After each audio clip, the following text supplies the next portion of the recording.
Hello, hello, hello, everyone. You are looking at the 36 chambers of crypto taxes, where I'm going to teach you how to survive the IRS because the IRS is coming.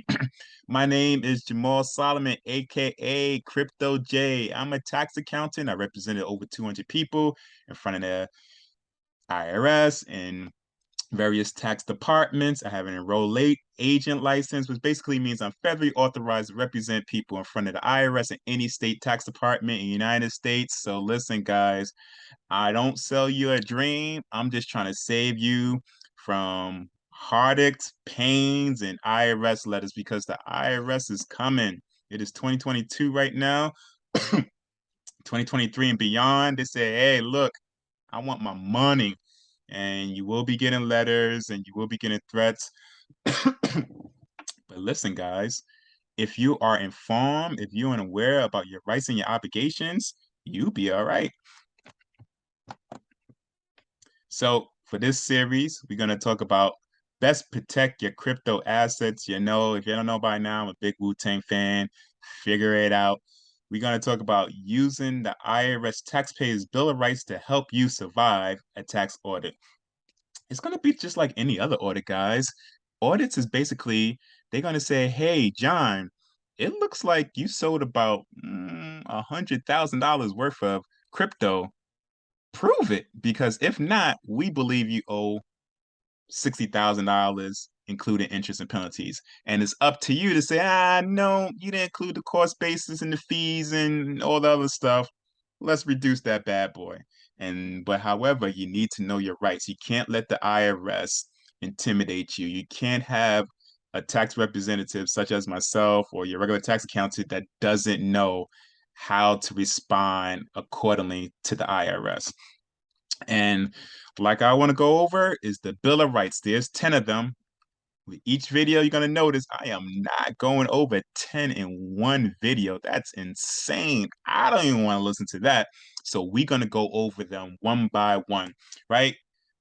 As a summary, in 2014, this taxpayer bill of rights was proposed and developed and applies to all dealings with the IRS. As I say in every video, please don't go to a state tax department and say, "Hey, by the way, I know my IRS bill of rights," because that's not going to work for the state. However, I'm pretty sure each state has something very similar, and it's all about protecting your rights as regular taxpayer citizens, because we always got to remember you have a lot of rights.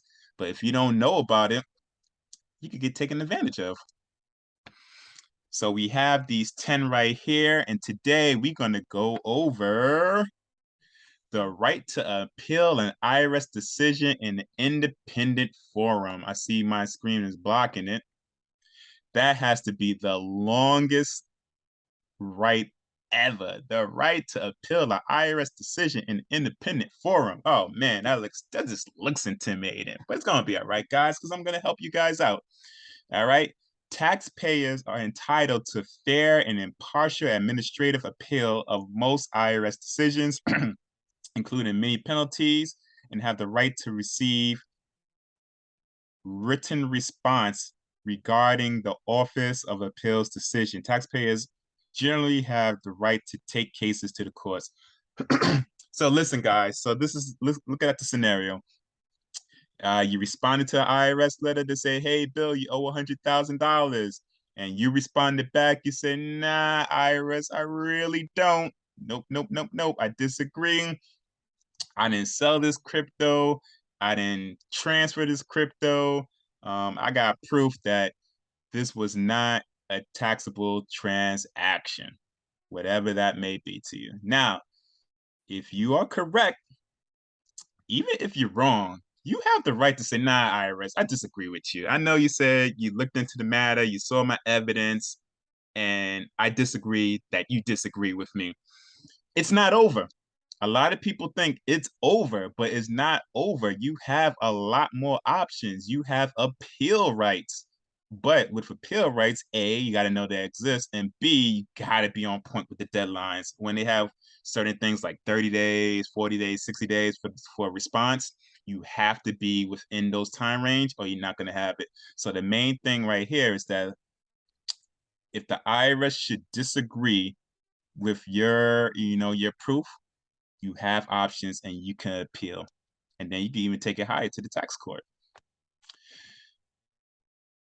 The commissioner must ensure that an independent IRS office appeals that is separate from the IRS office that initially reviewed your case. So it can't be the same people in the same office because you might get the same results. So here's the beautiful thing. They know that it might be a little biased. Co-workers like to stick with each other.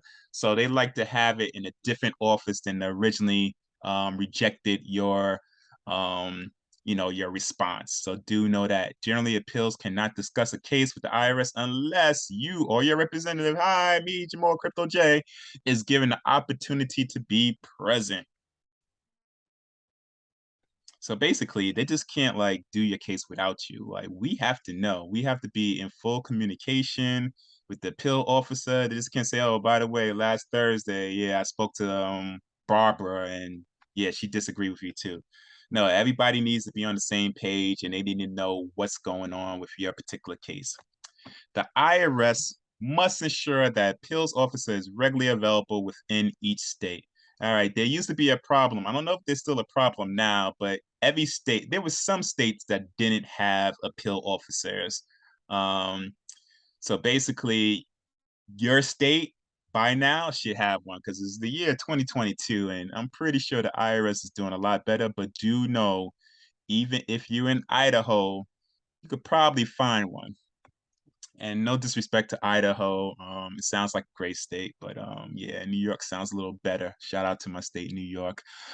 If you do not agree with the proposed adjustment as a result of the examinations, aka audit, you have the right to administrative appeal. In certain situations, a taxpayer had the opportunity to request a conference with the Office of Appeals, and you have the right to request an independent review conducted by the Office of Appeals prior to the termination of your installment agreement. So listen, guys, here's the main thing because this sounds like a whole bunch of mumbo jumbo. A, you do have rights. You do have appeal rights, and B,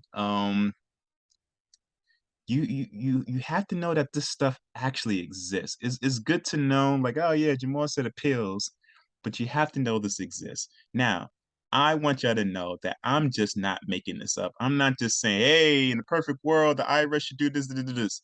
You see these wonderful code sections? Yeah, you don't want me to get into it. I barely want to get into it, but do know that, hey, when you respond to like a letter IRS, sometimes you gotta let them know, like I did some research. So yes, your response could be in plain language, but you could say, yeah, the IRS code, boom, boom, boom, boom, boom, said that. And maybe have a little copy just to let them know, like, hey, I'm not playing around. You don't need a tax lawyer to do that. You don't need a road agent to do that, but I highly recommend you have a representative write the letter because as I said in other videos, the main reason why I don't think it's best for a taxpayer to talk to the IRS directly, especially with something as complex as crypto taxes, um, there's a lot of emotions involved, especially from my past experience when a taxpayer talks directly to the IRS, right? Because you may think, oh, the IRS sucks and that, and then you go into the negotiation, you go into communication with that, and then they say you think they said the wrong thing, and you're not even listening no more, and you might give them attitude, and it just might go bad. I could tell you a lot of situations that I wish my client did not talk behind my back and talk to the IRS directly, even though they pay me the representative, because the IRS don't care about your rants. They really don't. However, if you just state your case and say how you got to your case and just in order, you will get some good results. But going into the IRS emotional is never going to help you. So if you feel like you are a very emotional person when it comes to your money with your taxes, please, you have options. There are free options. There are not so free options, and there are stupid expensive options. However, the main point is there are options. Please don't go negotiate with the IRS by yourself. Come on, guys. Don't I know y'all smart. It's all good. It's not about intelligence. It's just like, you know, do I really want a regular person doing my surgery when I need it? No, I want to go to a doctor. we gotta respect everybody's crafts. But hey, if you want to do yourself, know your options and good luck to you. It's all good. You could do it. In certain circumstances, the Office of Appeal has exclusive authority to settle your case. Yes, they do. But they have to be upfront. They have to tell you before, they just settle it out. They gotta let you know your options. And we went over that in other videos. Generally, 4 months after the petition, you petition the tax court. Appeals will be the only office within the IRS who can settle your case as long as the statutory notice of deficiency, which tells you like, hey, I owe money, aka pay me my money notice, and other notice of determination was not issued by the appeals.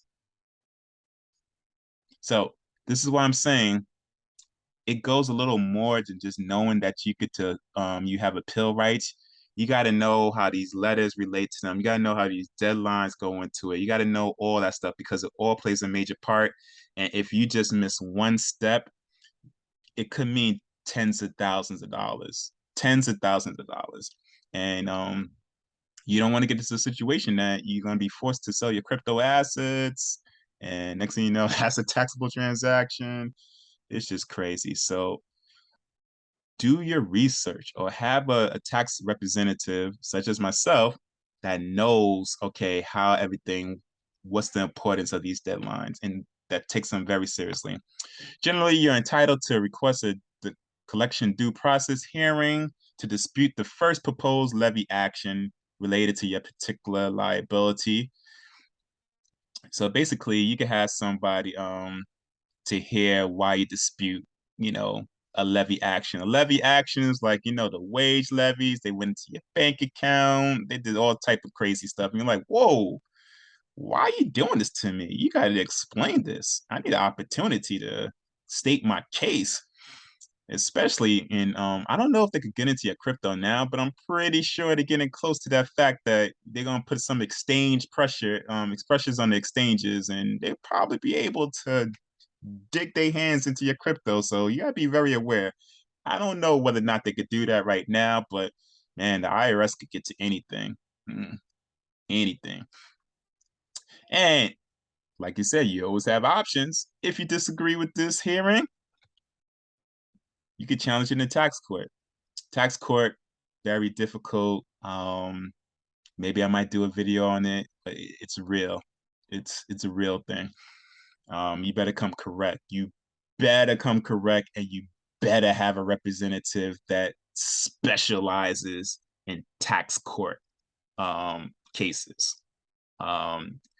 So there's a particular license that very few accountants have. I don't have it.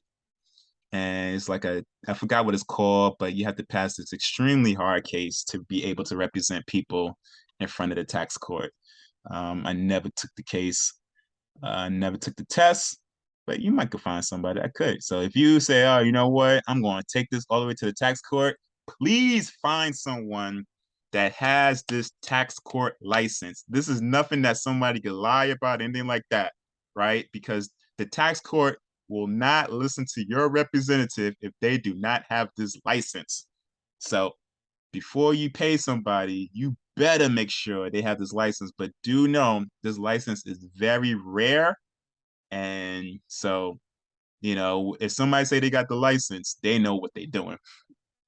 If the IRS rejects your request for offering compromise, asking the IRS to settle your tax debt for less than the amount owed or payment plan, called an installment agreement plan, but you knew that, then you may seek an independent review of the rejection with the IRS Office of Appeals. Okay. Usually when the IRS rejects your offers or your installment agreement, 9 out of 10 times is a very, very good reason. Now, to put it in crypto terms, what I might see come in the future, I think a lot of people might say they don't have a lot of access to cash or they don't have as much money as the IRS say they have because they feel like maybe they don't have access to their crypto or they're trying to save their crypto, stuff like that. The way the IRS is going to see it, they see it as an asset. So you can't be crying broke even if you have no job, you're old, you're handicapped, you can't work, you got no money, but you have $1 million in crypto assets. What they're gonna do, they're gonna tell you to sell that bad boy. And yeah, you could fight it, but you better have a great reason why you don't want to liquidate your crypto assets. A great reason, because they're gonna want it. They're gonna want the crypto assets. So it's in your best interest to, work out a stolen agreement plan that kind of protects your crypto assets because now all you gotta do is just pay it monthly or the stolen agreement plan. You can generally request, and I like how the IRS oversees generally because I got this straight from the IRS. I am not the smart guys. I just know where to find answers, and you could just look directly into the IRS website and see these direct words. I just want to give you a little background on how to use it in your situation. You could generally request that an issue that you have been not able to resolve with the IRS examination or collection division to be transferred to the Office of Appeals. Oh, Office of Appeals. Great guys. But I have to say this, guys, you better be on point when you go to the Office of Appeals. Those guys are higher level IRS employees that do not play. So if your case prior to going to the Office of Appeals a little shaky and you could have did better, before you do the office appeal, really make sure that you have a lot of documentation, you have a lot of backup, you know how to explain everything that you're appealing, because these people do not play.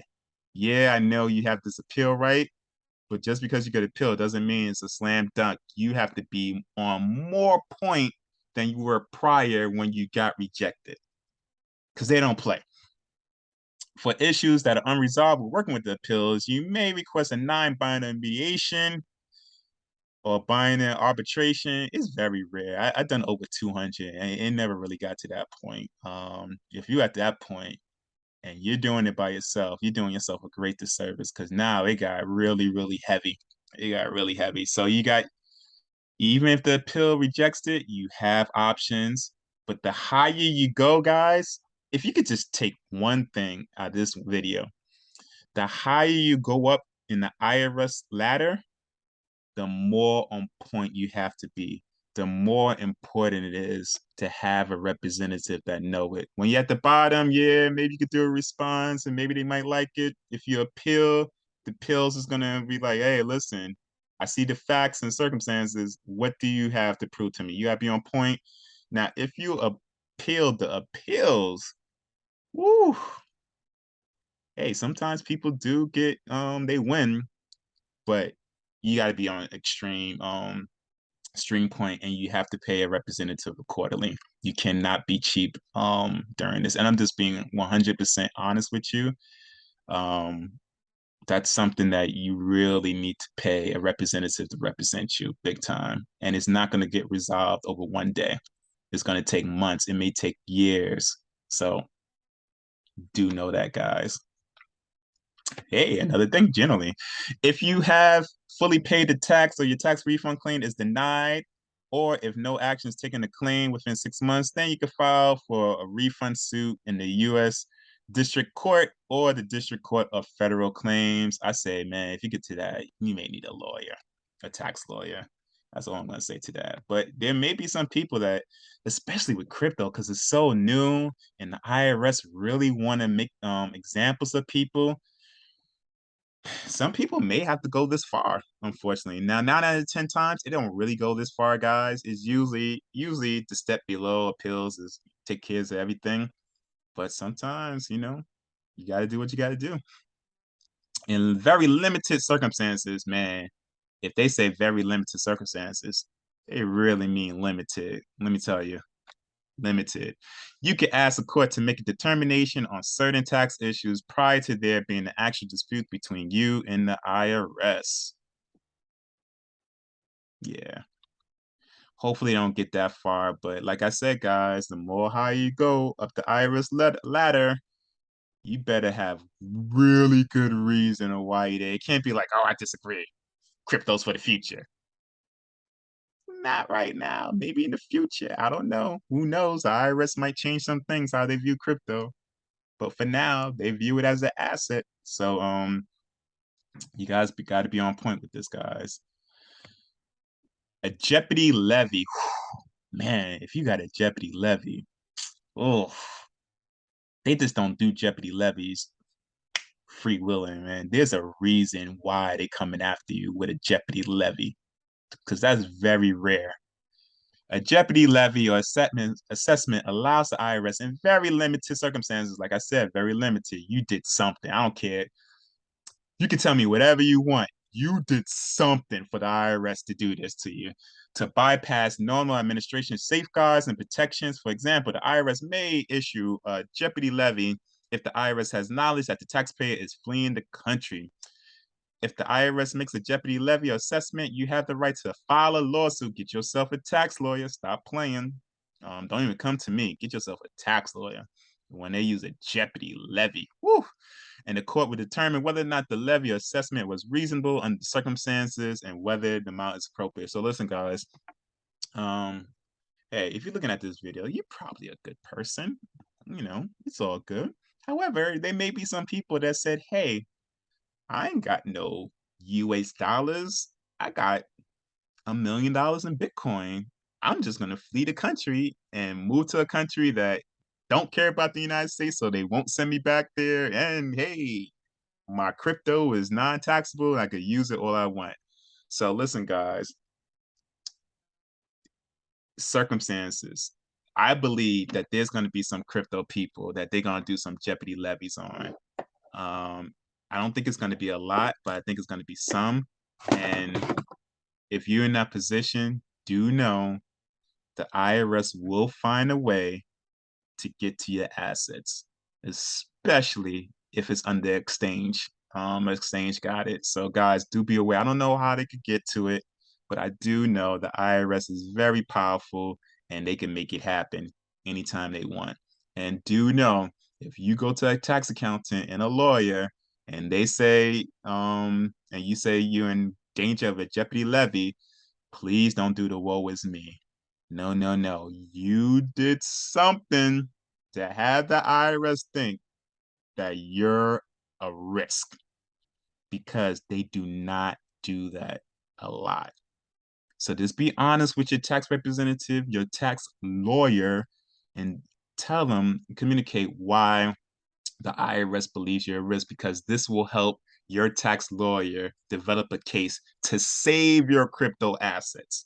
But the moment if you're not truthful with your tax lawyer, the IRS will bring up certain facts and it's going to destroy you and your tax lawyer. Trust me, it happens. There's been times that my client didn't tell me everything that they needed to tell me. Like, why are you gonna lie to your representative? That's like the worst thing you could do. And when I had that meeting with the IRS had a long list of what my client did and what my client did not tell me. Guess who had a bad result? And all my client had to do was just tell me so I could just get to it before the IRS gets to it, and boom. So be honest with your tax representative or lawyers, guys. All right, come on. We're not here to hurt you. All right. So thank you for making it this far. Listen, guys, I'm gonna get y'all ready. You know, I know I keep on saying the IRS is coming, but I'm gonna get y'all ready too. Don't worry, I got y'all. So subscribe to my different podcasts, my website. I do tax returns. I do represent people in front of the IRS. I do consulting. Just holler at me. You have multiple different ways to holler at me, so there's no real reason to do it. And hey, guys, let's do this. Let's protect your neck.